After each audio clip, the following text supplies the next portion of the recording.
A useless girl. Across the living room, where my relatives were sitting drinking and acting as if they couldn't hear, my father said, "You were never the bright one." The certificate I had been so eager to present was still in my fingers, and I remained still, feeling more like a child sketch than the prize from the regional business competition. I'm Vanessa Graves, and I've heard versions of that statement throughout my life, and I'm 31 years old. Being up in Columbus, Ohio, in my brother Logan's shadow had been a practice in blending in. The golden child was Logan. His scholastic accomplishments, sporting awards, and subsequent commercial endeavors were enthusiastically and proudly praised. My achievements were tossed aside like crumbs from the dinner table, regardless of how important they were. "Dad, I was thinking about expanding the company into." Despite the knot in my gut, I started over. My father interrupted, stroking his brow as if my speech were giving him a headache. "Vanessa, please," he said. "Your brother recently signed a deal for millions of dollars. Can we take a minute to concentrate on real success?" My mother looked at me sympathetically, but she said nothing. With a stroke on my hand, my Aunt Patricia said, "Perhaps you're not into business, sweetheart. You were always quite skilled at your small crafts." Little crafts. They saw my tech business, which had been expanding consistently for 3 years, as a hobby. I excused myself to the kitchen, leaned on the counter, and took a few deep breaths after giving a courteous nod. In my pocket, my phone buzzed. Eliza, my business partner, texted me. "Did you mention the investor meeting to them?" "Not yet," I responded in response. "The timing is off." The time would never be right in this house, but I didn't mention that. Long ago, my father, Robert Graves, a self-described business guru and retired engineer, had concluded that I lacked the necessary skills to succeed. "Too emotional," he would reply. "Not strategic enough. The one I like most is not CEO material." As I regained my composure, I could hear my father's proud laughing interspersing the talk as Logan held court in the living room. He gave my brother a shoulder clap through the doorway, something I couldn't recall ever getting. With a smile that stopped short of my eyes, I put my phone back in my pocket, straightened my shoulders, and returned to the family get-together. They had no idea that this rejection was igniting something inside of me. Something that will soon make everyone view me in a completely new way. I got to our little office space the following day, which was in a refurbished warehouse on the outskirts of Columbus downtown. At my prior corporate employment, my firm, Inc., had begun as a simple serviette sketch during lunch breaks. With 15 workers and technology that was starting to make ripples in the predictive analytics space, we now filled half a floor. Eliza looked up as I entered, her expression immediately telling me she could sense yesterday's family dinner still hanging over me. "That bad, huh?" she asked, sliding a coffee across her desk toward me. "Same story, different day," I replied, taking the cup gratefully. "Logan secured some contract with the state government and you'd think he'd single-handedly solved world hunger." Eliza rolled her eyes. "And meanwhile, we're just over here revolutionizing how businesses understand consumer behavior. Nothing important." I smiled despite myself. This was why Eliza and I worked so well together. She understood both the technology and the weight of constant underestimation. "The investor meeting is confirmed for Thursday," she continued. "Westlake Ventures wants to see the new algorithm in action. If it goes well, when it goes well," I corrected her, "we'll have the capital to scale up and take on Horizon Data directly." Horizon Data was our main competitor, larger, more established, and coincidentally, a company that had rejected my job application 4 years ago. Their CEO had suggested I look into something less technical. That rejection letter still sat in my desk drawer, a constant reminder. Back at my childhood home, there were other reminders. Photographs of Logan receiving awards dominated the mantelpiece. The newspaper clipping about his scholarship to Wharton was framed in the hallway. My graduation photo was somewhere in a dusty album, rarely seen and never displayed. During my college years, I'd come home excited about being selected for an exclusive tech internship, only to have my father wave it off and ask when I was going to find a real career path. When I made the dean's list studying computer science, my mother merely noted that it must be getting easier these days. I had learned to stop sharing with them, to keep my dreams and achievements tucked away where they couldn't be diminished. For 3 years, I had lived in a tiny apartment, eating ramen noodles and pouring every dollar back into Neurasync. I worked 18-hour days, read every business book I could find, and learned from every mistake. All while hearing my father's voice in my head, "Useless girl. You were never the bright one." The conference room at Westlake Ventures felt too warm despite the sleek air conditioning units humming quietly overhead. I adjusted my blazer and glanced at Eliza, who gave me a subtle nod. We had practiced this presentation a dozen times, but the stakes had never been higher. As you can see from our projections, I continued, gesturing to the screen behind me. Neurasync's algorithm has consistently outperformed market standards by 27%. What this means for retail implementation is an unprecedented level of customer behavior prediction. Gregory Westlake, the silver-haired founder of the venture capital firm, leaned forward slightly. "And your competitors? How does Horizon Data's new platform compare?" I had anticipated this question. Horizon's approach relies on historical datasets. Our algorithm incorporates real-time emotional response indicators. Simply put, they can tell you what customers did yesterday. We can tell you what they'll do tomorrow. The room shifted. I could feel the energy change as the investors exchanged glances. This was the moment, the tipping point I had been working toward for years. 2 hours later, Eliza and I stood in the lobby, still in shock.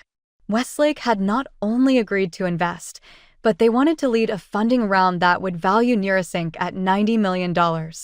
The deal would transform our company overnight and position us as the industry leader in consumer predictive technology. "We did it," Eliza whispered, her usual composure cracking as a grin spread across her face. "Vanessa, we actually did it." I nodded, a strange numbness replacing the adrenaline that had carried me through the meeting. "We need to call the team and the lawyers." And my phone rang, interrupting my mental list-making. It was my mother. For a moment, I considered letting it go to voicemail, but some old habit made me answer. "Hello, Vanessa. Don't forget your father's retirement party is next Sunday. The whole family will be there, and it would look strange if you weren't. You know how people talk." I closed my eyes briefly. "Yes, Mom, I'll be there." "Good. Oh, and Logan just closed another deal. He'll be announcing his promotion to vice president at the party. Isn't that wonderful? Maybe you can bring those cookies you used to make. Everyone always liked those." The contrast was so stark it was almost comical. In one moment, I was negotiating a multi-million-dollar deal that would change the face of an industry. In the next, I was being asked to bring cookies to celebrate someone else's success. "Actually, Mom, I might have some news of my own to share by then." "That's nice, dear. Just remember, your father doesn't like anything too sweet. The doctor says his blood sugar." As she continued, I caught Eliza's eye. She raised an eyebrow questioningly, and I just shook my head slightly. Some things never changed, but I was about to. The week that followed our successful pitch was the most intense of my professional life. Days blurred into nights as lawyers drafted agreements, term sheets were negotiated, and press releases were carefully worded. I existed on caffeine and determination, barely registering the outside world beyond the whirlwind of Neurasync's impending transformation. Thursday morning, I was reviewing the final investment documents. When Eliza burst into my office, her typically composed demeanor replaced by barely contained excitement, she demanded, "Have you seen it?" She thrust her tablet toward me. I looked up, bleary-eyed from poring over legal language. "Seen what?" "Forbes, Business Insider, The Wall Street Journal. They're all running the story." I took the tablet, and there it was, my face staring back at me from the Forbes website. The headline read, "Disruptor Alert. Vanessa Graves named youngest female CEO in tech after landmark investment deal." My stomach dropped. The announcement wasn't supposed to go public until next week, after all the paperwork was finalized and after I'd had a chance to tell my family in person. I quickly scanned the article, which detailed the investment deal and highlighted my journey from startup founder to CEO of what was now being called the most exciting tech firm in the Midwest. Several other outlets had picked up the story, each putting their own spin on it. Business Insider focused on the technology itself. The Wall Street Journal examined the market implications of our rise against established players like Horizon Data. But the one that made my throat tighten was from the Columbus Business Journal, our local publication. Columbus native Vanessa Graves makes history with neurosync valuation. Everyone would see it, including my family. As if summoned by my thoughts, my phone began to vibrate with incoming messages, colleagues, old classmates, distant relatives I hadn't spoken to in years, all suddenly aware of my success. But nothing from my parents or Logan. The silence from them was deafening. "This is huge," Eliza said, reclaiming her tablet. "We should celebrate." I nodded absently, still processing the implications. "We will, but first, I need to make a call." After Eliza left, I dialed my parents' number, expecting my mother's usual cheerful greeting. Instead, my father answered, his voice clipped. "Graves residence." "Dad, it's me." "I suppose you think we'd be impressed," he interrupted, making a spectacle in the business pages. I blinked, taken aback. That wasn't intentional. The announcement went out early. Logan's been working for years to build a respectable career, step by step. But you always needed to make a show of things, didn't you? The familiar sting of his dismissal hit, but this time something different followed, anger. "A show? Dad, I built this company from nothing. No connections, no family support, not even a word of encouragement. And now you've got your name in some articles. Congratulations. We'll see how long it lasts before reality sets in." I gripped the phone tighter. The reality is that I'm now the CEO of a $90 million company that's changing the industry. That's not just some articles. "Listen to me," he said, his voice lowering to that tone he used when he thought he was imparting wisdom. "This tech bubble you're riding will burst. It always does. Logan's built something solid, something real." I closed my eyes, suddenly tired of the same old narrative. "Dad, I have to go. I'll see you at the retirement party on Sunday." "Vanessa," he started, but I had already hung up. I sat in silence for a moment, then reached for my laptop. If my family couldn't see my worth, perhaps it was time to show them in a way they couldn't ignore. Sunday arrived, warm and clear, a perfect early summer day for an outdoor retirement celebration. I had deliberately not called my parents again after that conversation with my father, letting the media coverage speak for itself. Over the past few days, the story had grown, with several business programs featuring segments on neurosync and my unconventional path to success. I sat in my car outside my parents' suburban home, watching guests arrive, relatives, my father's former colleagues, neighbors, and family friends, all people who had witnessed my relegation to the background over the years. With a deep breath, I checked my reflection in the rearview mirror, adjusted my designer sunglasses, and stepped out of my new Jaguar F-Type, a congratulatory gift to myself that I'd picked up just yesterday. The sleek vehicle, with its gleaming red exterior and purring engine, was not subtle, nor was it meant to be. As I retrieved a small, elegantly wrapped package from the passenger seat, I felt eyes turning in my direction. Cousin Drew, always the first to notice anything automotive, stopped mid-conversation, his mouth slightly open. "Is that Vanessa?" I smiled and handed him the keys. "Mind parking it for me? The driveway's getting crowded." His eyes widened as he took the keys, treating them like precious artifacts. "This is the V8, right? The sound is unmistakable." "Good ear," I replied, enjoying the way the small crowd by the garage had turned to stare. "Just be careful with the trim. It's custom." I made my way toward the backyard where tables had been set up on the lawn. The familiar smell of my father's barbecue filled the air, mixing with the perfume of my mother's carefully tended flower beds. Some things never changed, but I certainly had. My mother spotted me first. Her greeting froze on her lips as she took in my appearance.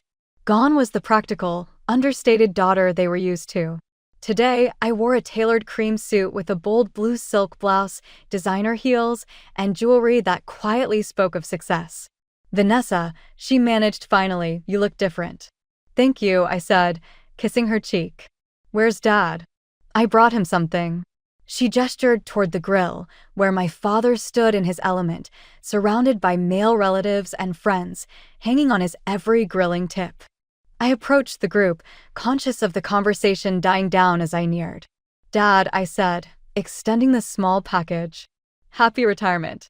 He turned, his expression unreadable as he took in my transformation. For a moment, I thought he might make a scene or dismiss me again. Instead, he accepted the gift with a nod. "You didn't need to bring anything," he said stiffly. "I wanted to," I replied, maintaining eye contact. After all, it's not every day my father retires after 30 years. The men around us watched this exchange with interest, several of them clearly having read the recent articles about me. I could see recognition in their eyes, followed by confusion as they observed the cool interaction between us. "Well," my father said, making no move to open the gift, "I should get back to these steaks before they burn." "Of course," I said, smiling politely. "We wouldn't want that." As I turned to walk away, I heard one of his friends say, "Bob, isn't that your daughter who's been in the news? The CEO?" I didn't stay to hear his response, instead making my way to where Logan stood with his wife, Jennifer. Both of them watched me approach with poorly concealed surprise. "Quite an entrance, sis," Logan said, his usual confident tone tinged with something else, uncertainty, perhaps. "Nice car." "Thanks," I replied. "Business must be treating you well, too." Mom mentioned a promotion to vice president. "Congratulations."